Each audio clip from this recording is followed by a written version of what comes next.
Shift होता है jail के अंदर। करीना स्मिथ जो जेल के अंदर है वो नक्शा दीवार पर बना रही होती है और फाइनली एक चांद की रोशनी उस जेल के अंदर जाती है और उस रोशनी उसी किताब पर गिरती है जिसमें उसको पता चलता है इसमें नक्शा है और इस बात उसको रिवील हो जाती है और वो पूरे नक्शे को पढ़ लेती है और फाइनली इस बात का पता चलता है कि नक्शा उसकी किताब। लड़का हेनरी जो जेल तक भेस बदल कर पहुँच जाता है जैक स्पैरो को ढूंढने के लिए, क्योंकि उसको भी उस जैक स्पैरो की बहुत ही ज़रूरत है, क्योंकि उसके पास ब्लैक पर्ल है। मिल जाता है और जैक स्पैरो उस लड़के को पकड़ लेता है, पूछता है कौन हो तुम, क्यों जैक स्पैरो को ढूंढ रहे हो।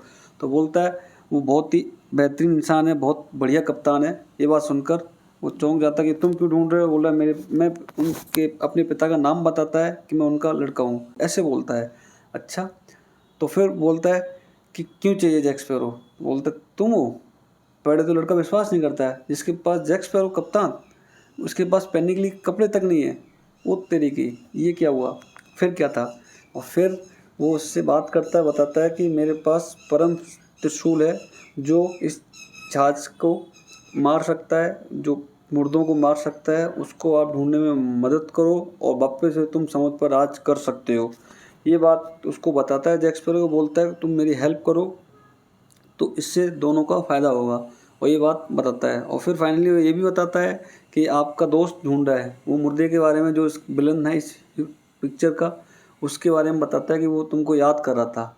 ये बात कर वो डर जाता है, ये बात सुनकर वो पूरी तरह से डर जाता है और बोलता है तुम कैसे जानते हो। बोलता है वो मुझे मिला था।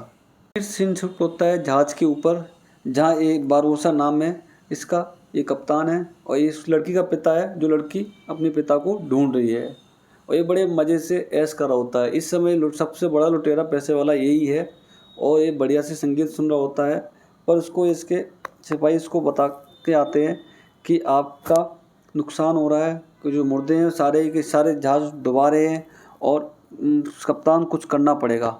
इस बात को सुनकर कप्तान बड़ी टेंशन में आ जाता है। ऐसा सुन होता है। फिर वो फाइनली भागता हुआ वहाँ जाता है जहाँ एक चुड़ैल रहती है, जहाँ कुछ पैसे देखकर उससे अपना भविष्य जानने की कोशिश करता है कि मैं उस मुर्दों के साथ सौदा करके जीत पाऊँगी या नहीं, क्योंकि वो बोलता है एक समुद्री लुटेरा यहाँ पर बोल रहा है मुझे बताओ मेरा भविष्य देखकर कि मैं जीतूँगा, उनके साथ समझौता करूँगा मुर्दों के साथ, तो मेरी जीत होगी या नहीं।